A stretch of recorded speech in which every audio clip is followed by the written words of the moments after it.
TMC ने 24 घंटे का वक्त मांगा था और वो 24 घंटे कल पूरे हो रहे हैं। टीएमसी ने बोला था हमें 24 घंटे का वक्त चाहिए इस पर सोचने के लिए। सोर्सेज के हवाले से खबर आ रही है, लेकिन लगभग अब तय है कि नो कॉन्फिडेंस मोशन विपक्ष लेकर आएगा मोदी सरकार के विरुद्ध। लगभग ये तय है।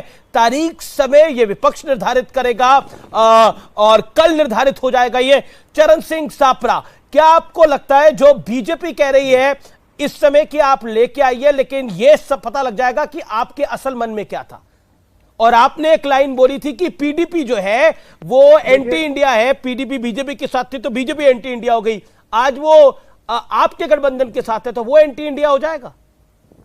हाँ अमीश जी, जब सत्ताधारी पार्टी की नैतिकता मर जाए और जब उसकी इंसानियत खत्म हो जाए और जब सत्ताधारी पार्टी जिद्दी और हठधर्मी हो जाए, उनकी लाचारी खुलेआम नजर आए कि वो ध्यान भटकाने का काम कर रहे हैं, तब जो हमारे प्रावधान है लोकतंत्र के अंदर, हमारी लोकतंत्र प्रणाली के अंदर जो प्रावधान है, निश्चित रूप से उन प्रावधानों का उपयोग किया जाएगा। ये तो अभी आपकी अटकलें हैं, इसके लिए मैं इसके ऊपर ज्यादा चर्चा नहीं करना चाहूंगा। क्या है, महुआ मांझी ने पीडीपी की बात आपने करी है, बोल दिया। आज सुबह बात हुई थी और लगभग सब दल सहमत थे। कल व्हिप जारी हो गया है कांग्रेस के सांसदों का।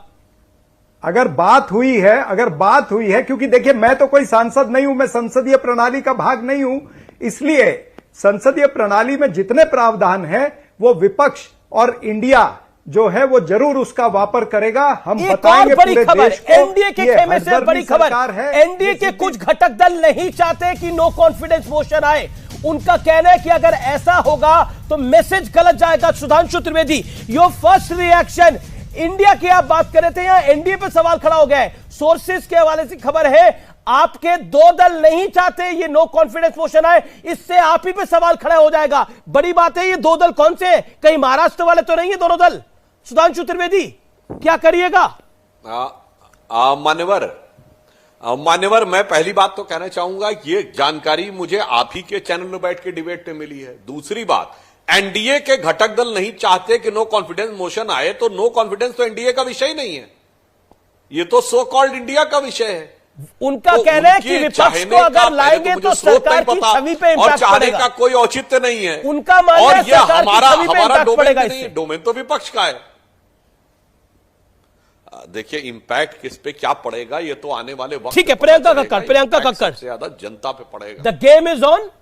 आई थिंक हाइपोथेटिकली बात कर रहे हैं क्योंकि भी सोर्सेज के हवाले से खबर आई है, तो महुआ मांझी ने बिल्कुल बोला आपके सामने। पर मुझे लगता है ये ज्यादा जरूरी है कि एनडीए नहीं चाहता ऐसे हो, एनडीए के दल ऐसा नहीं चाहते, क्योंकि देखिए हो सकता है कि हमें भी सोर्सेज, हमें कंफर्म पता है, कल भी हमने बयान सुने जहां पर एनडीए के अलायंस पार्टनर्स, बीजेपी के अपने लोग बहुत दुखी हैं जो मणिपुर में हो रहा है उससे, और अभी जो चर्चा से भाग रहे हैं, ये मैं ऑन रिकॉर्ड कह रही हूँ, दुखी है वो इस बात से। ऐसा किसको अच्छा लगेगा बताइए, चाहे वो पार्टी लाइन से उठ के देखिए। अमित शाह तो कह रहे हैं कि चर्चा करिए, आज भी उन्होंने बोला सदन में, कल भी बोला। वो ऑप्टिक्स के लिए कह रहे हैं। मैं बता रही हूँ, मैं बता रही हूँ सर, मैंने आपके बीच में नहीं बोला, मैं बता रही हूँ सर। विपक्षी राजनाथ सिंह ने बोला, सुनिए ना जी, 3 डेलीगेशन आए थे जिसमें से 2 बीजेपी के थे। ये सर बैठे यहाँ पे, आप पूछ लीजिए उनसे। मना कर दिया प्रधानमंत्री मोदी ने मिलने को, मना कर दिया अमित शाह जी ने मिलने को, संबित पात्रा से मिलवा दिया था और वो वापस चले गए थे। इस बात से नाराज संबित पात्रा क्योंकि प्रभारी है नॉर्थ ईस्ट की, बट